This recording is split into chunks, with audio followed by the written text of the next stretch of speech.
अगर अखिलेश यादव का लेवल और निरहुआ का लेवल ये है, अगर आसमान अखिलेश है तो और क्या बोला निरहुआ ने? निरहुआ की खुद ठटरी बन गई है, निरहुआ खुद एक तरीके से परेशान हो गया कि भगवान ये क्या, उनको हल्के में क्यों ले रहे हो यार? मोदी जी भयंकर डर रहे हैं यार, मोदी जी बात कर रहे हैं उनकी, मोदी जी जब बात कर रहे हैं तब समझ आता है कि क्या लेवल है। निरहुआ बात कर रहा है, आप उस पर तूल पकड़ाए जा रहे हैं, पता नहीं क्या प्रेम हो गया, पैसे दिए यार। आपका दिमाग चल गया है क्या? मुझे एक बात बताइए, कैसे यादवों के विरोधी हो गए?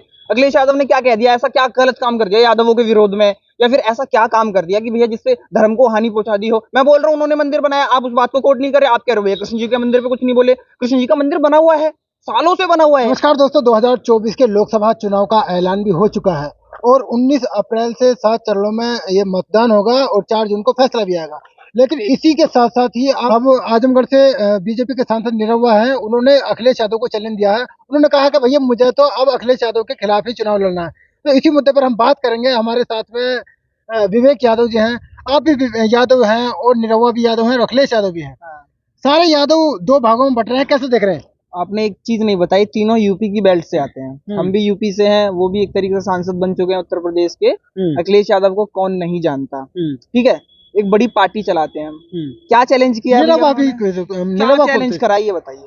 हम उन्हीं के खिलाफ चुनाव लड़ेंगे, निरहुआ बोल रहे हैं। क्या कर लेंगे चुनाव लड़के अखिलेश यादव के? मट्टी पलीत करवानी है तो लड़ लो। अखिलेश यादव को हराना है। अखिलेश कैसे हरा देंगे? अखिलेश यादव कौन है?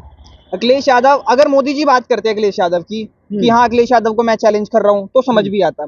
योगी जी बोल देते तब भी समझ आता, मैं योगी जी को भी उनके लेवल का नहीं समझता हूँ, ठीक है? लेकिन निरहुआ कौन है यार, मुझे ये नहीं समझ आ रहा। निरहुआ वो जो कभी सपा की टिकट से ही या सपा की बदौलत ही इतना नाम कमा के आए हैं। पहले वो कसीदे पसते थे अखिलेश यादव के, जय समाजवाद, जय अखिलेश यादव, जय मुलायम सिंह यादव, पहले बहुत तारीफ करते थे। अब एकदम से भाजपा ने थोड़ी सी गुट्टी पिला दी है, थोड़ी सी चाशनी दे दी है, तो किसी के कहने पर इस तरीके से उल जुलूल बयान दे रहे हैं। और उन्हें ये चीज नहीं भूलनी चाहिए, एक गरिमा में रह करके बात करनी चाहिए। इस तरीके से जो बड़बोलापन है वो नहीं दिखाना चाहिए। बेशक चोरी से वो सांसद बन गए हैं, थोड़े से वोट लेकर के सांसद बन गए हैं, लेकिन 2024 का जो चुनाव है ना, ये खेल नहीं है, ये संविधान बचाने की लड़ाई है। और इस बार इनको शरारत होना पड़ेगा भी, एक तरीके से डाउन होना। आप निरहुआ यादव को इतना हल्के में ले रहे हैं, आपको ये मालूम है कि किसे चुनौती दे रहे हैं? वो भारी है क्या? वो कितना वजन है उनका, आप बताओ?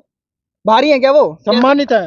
कहाँ से सम्मानित है? पहचाने हैं। चोरी से जीते हैं भाई वो, क्या पहचान है उनकी? एक एक्टर है। वही तो मैं कह रहा हूँ, एक्टर है वो। सांसद वांसद मत गिनो उनको, चोरी से जीत गए। जनता ने जिता नहीं क्या? कहाँ जनता ने जिताया भाई? सबको मालूम है भैया, उपचुनाव में जीते हैं। और उपचुनाव कैसे होते हैं? सत्ता के पक्ष में होते हैं, पुलिस प्रशासन भी साथ में होता है, सारा का सारा जो ऊपर प्रेशर होता है ना सरकार का, वो सब कुछ होता है। सब लोगों को वोटिंग नहीं करने दी जाती है, बहुत सारे प्रेशरों से। ऐसी रामपुर में हुआ था गुरु, मैं आपको बता दूं। आजम खान को कोई हराने वाला है क्या? आप बताओ। लेकिन सीट निकलवा दी, किस तरीके से चोरी से वोट नहीं डालने गया, जग जाहिर है सारी की सारी वीडियो। आप ये कह रहे हैं आजम खान की तरह निरहुआ यादव को जिताया गया? जिताया गया, सबको मालूम है, आपको नहीं मालूम ये बात? जनता ने प्यार नहीं दिया। कहाँ, कौन सा प्यार दिया? आप बताओ, आप बताओ कौन सा प्यार दिया? कितने कितने वोटों से? अभी भी कह रहे हैं अभी भी आजमगढ़ उनके साथ, बीजेपी के साथ जाएगा। ये सपने हैं और सपने टूटते हैं, मेरी बात सुनिए। और ये जो बड़बोलापन है, मैं क्या कह रहा हूँ आपसे, आप बात नहीं समझने की कोशिश करें। अगर मोदी जी कहते कि मैं लड़ूंगा अखिलेश यादव के खिलाफ चुनाव, तो मुझे समझ आता। निरहुआ आखिर क्या अस्तित्व रखते हैं? झूठे बात, आप उनकी बात को नहीं समझ रहे। समझाओ, मुझे समझाओ। समाजवादी में रहोगे तो मंदिर के खिलाफ बोलना पड़ेगा, समाज में रहोगे तो हिंदुओं के खिलाफ बोलना पड़ेगा। एक नेता का नाम बता दो समाजवादी का, ठीक है, जो मंदिर के खिलाफ बोल रहा है, नाम बताइए। मतलब निरहुआ झूठ बोल रहा है। नाम बताइए।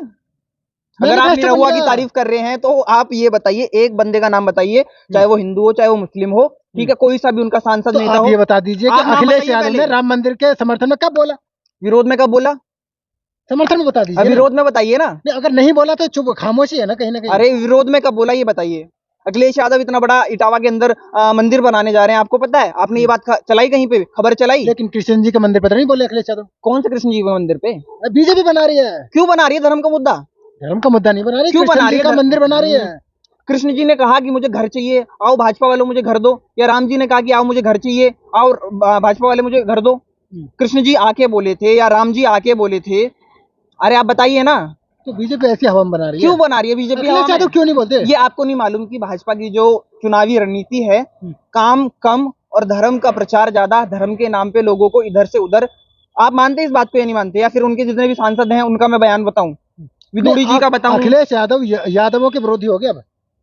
अरे यार आपका दिमाग चल गया है क्या? मुझे एक बात बताइए, कैसे यादवों के विरोधी हो गए? अखिलेश यादव ने क्या कह दिया? ऐसा क्या गलत काम कर दिया यादवों के विरोध में, या फिर ऐसा क्या काम कर दिया कि भैया जिससे धर्म को हानि पहुंचा दी हो। मैं बोल रहा हूँ उन्होंने मंदिर बनाया, आप उस बात को कोट नहीं करे, आप कह रहे हो भैया कृष्ण जी के मंदिर पे कुछ नहीं बोले। कृष्ण जी का मंदिर बना हुआ है, सालों से बना हुआ है यार। तो मोदी जी हवा में बात कर रही है। मोदी जी क्यों बोल रहे हैं धर्म के ऊपर? मोदी जी प्रधानमंत्री हैं, मोदी जी को बात करनी चाहिए शिक्षा की, स्वास्थ्य की, इलेक्ट्रॉनिक बोर्ड में जो उनको चंदा मिला है, भर भर के चंदा मिला है, पार्टियों को जो उन्होंने काम दिया है, अलग अलग पार्टियों को नहीं कहूंगा, अलग अलग जो भी कंपनियां हैं, पहले उन्होंने इलेक्ट्रॉनिक बॉन्ड के थ्रू उनको पैसा दिया, मोदी जी ने उनको काम दिया। आपने 100 रुपए दिए, मोदी जी ने 200 रुपए दिए। तो उस चीज पे मोदी जी क्यों नहीं बोल रहे कि हाँ भैया हमने चंदा खाया, बहुत सारा चंदा खाया है और हमने बड़ी बड़ी कंपनियों को बड़ा बनाया और मैंने काम दिया उन लोगों को। मोदी जी उस पर बोलिए ना, सबसे बड़ा घोटाला जो हो गया उस पर निरहुआ कुछ बोले हैं क्या?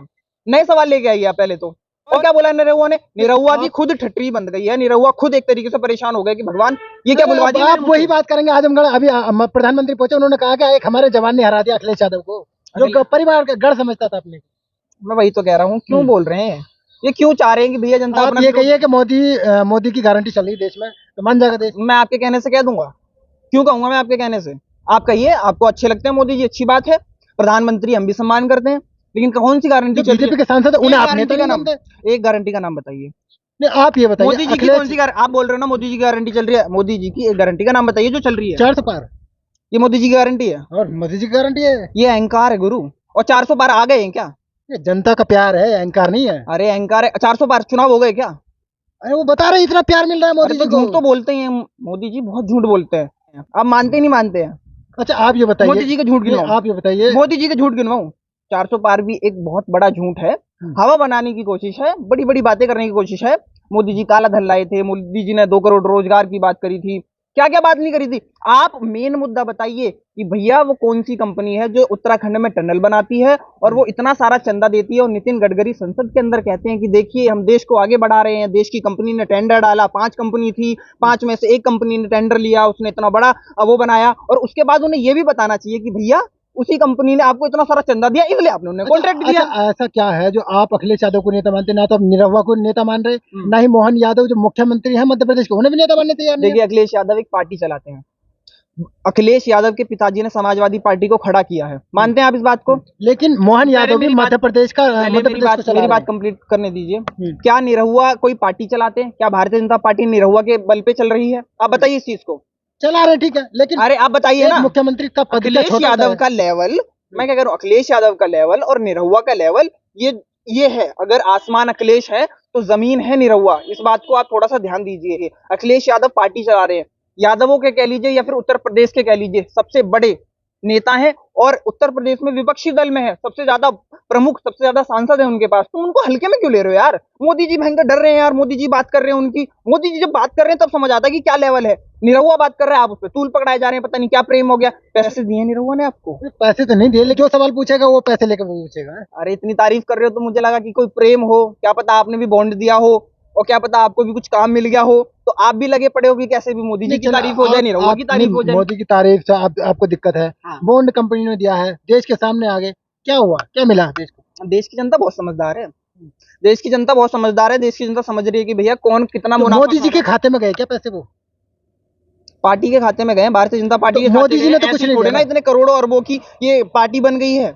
जब उन्हें पैसे की जरूरत होती है, धन का बल हो चाहे कोई भी प्रयोग हो, जब पैसा है तो भैया सारी संस्थाएं आपके पास है, सब सुविधाएं आपके पास हैं, जिसको चाहे ईडी का पीछे संबंध भेज दो, थोड़ा सा ईडी को भी दे दो, ईडी भी अपने तत्पर हो रखी है काम करने में। जब पैसा है ना गुरु, तो साम दाम दंड भेद सारे के सारे आप लागू कर सकते हो और आप बच भी जाते हो। तो सारा खेल तो मनी का है, हनी मनी मनी। क्या लग रहा है, लास्ट सवाल है, क्या जिस तरीके से अखिलेश यादव को चैलेंज दे रहे हैं? लास्ट नहीं पूछो, आज आप सारी जो भी है निरहुआ से रिलेटेड आपकी जितनी भी शंकाएं हैं ना, वो मैं दूर करना चाहता हूँ। उत्तर प्रदेश के हम भी यादव हैं, उत्तर प्रदेश से वो सांसद बने हुए हैं, अखिलेश यादव एक बड़ा नेता है, इस चीज को मान लो। और समाजवादी पार्टी वो पार्टी है जिसने इस उत्तर प्रदेश को वो सब दिया है जो भारतीय जनता पार्टी अभी 10 सालों में। ठीक है, आपको अखिलेश यादव से कोई मतलब नहीं है, अखिलेश यादव को नहीं पसंद, आप दूसरी पार्टी से, लेकिन ये उत्तर प्रदेश से है, लेकिन मोहन यादव तो मध्य प्रदेश के मुख्यमंत्री, उन्हें क्या दिक्कत? मैंने पिछली बार भी आपसे बोला था, मोहन यादव कौन है उत्तर प्रदेश में? कितने लोग जानते हैं मोहन यादव को? और अभी जब वो मुख्यमंत्री बने, मेरी बात, यादवों की लड़ाई लड़ने के लिए उत्तर प्रदेश जरूर आए। वो क्यों आए हैं? मध्य प्रदेश वालों को ही लड़ लो, उत्तर प्रदेश में यादव कम है क्या? तो निरहुआ बेकार है फिर, अगर यादवों की लड़ाई उत्तर प्रदेश में नहीं लड़ पा रहे हैं तो। अगर निरहुआ को मध्य प्रदेश से एक ऐसा बंदा बुलाना पड़ रहा है जो कहे कि हाँ हम यादव हैं, ये है और वो है, तो निरहुआ क्या रहा? निरहुआ की वैल्यू आप घटा रहे हो, देखो अपने आप ही। एक तरफ तारीफ कर रहे हो आप, एक तरफ कह रहे हो मोहन यादव यहाँ पे आ रहे हैं यादवों की लड़ाई, तो निरहुआ बेकार है फिर। ये क्यों तो है आपका बेकार? अहंकार वो है। तो पहले से ही आवाज उठा रहे हैं, मोहन यादव भी आ तो रहे हैं। कमजोर है क्या वो? एक तरफ कह रहे हैं कि मैं अखिलेश यादव को टक्कर दे रहा हूँ, ऊपर से कह रहे हैं मुझे और साथी चाहिए, और यादव बुलाओ, बाहर से यादव बुलाओ। तो किस बात के तुम कह रहे नहीं, हो कि उन्होंने नहीं बुलाया, वो तो महापंचायत यादवों का एक मीटिंग में आए थे। तो निरहुआ इसका मतलब कुछ वैल्यू नहीं रखते? अगर वो अपने दम पे यादवों को नहीं बुलवा पा रहे, दूसरों को बुलाना पा रहे, एक तरीके से एक आप कह रहे हो कि अखिलेश यादव को चैलेंज देना, ऊपर से बाहर से बंदे बुला रहे हो, क्या मतलब है? आप खुद समझाओ ना। निरहुआ क्या फिर क्या वैल्यू रखते हैं? अगर भाजपा चाहती है कि यादव वोट उनके साथ आए और निरहुआ को उन्होंने बड़ा नेता बना दिया है यादवों का उत्तर प्रदेश के अंदर, तो फिर क्या मतलब है भैया फिर दूसरे बंदों को बुलाने का? कोई वैल्यू है इस चीज की? बात को समझो आप। एक तरफ कह रहे हो मैं अखिलेश यादव को चैलेंज कर रहा हूँ, अकेले दम नहीं है तुम्हारे अंदर, दूसरे बंदों को बुलाना पड़ रहा है, क्या मतलब है आप बताइए। चलिए ठीक है, बहुत बहुत शुक्रिया।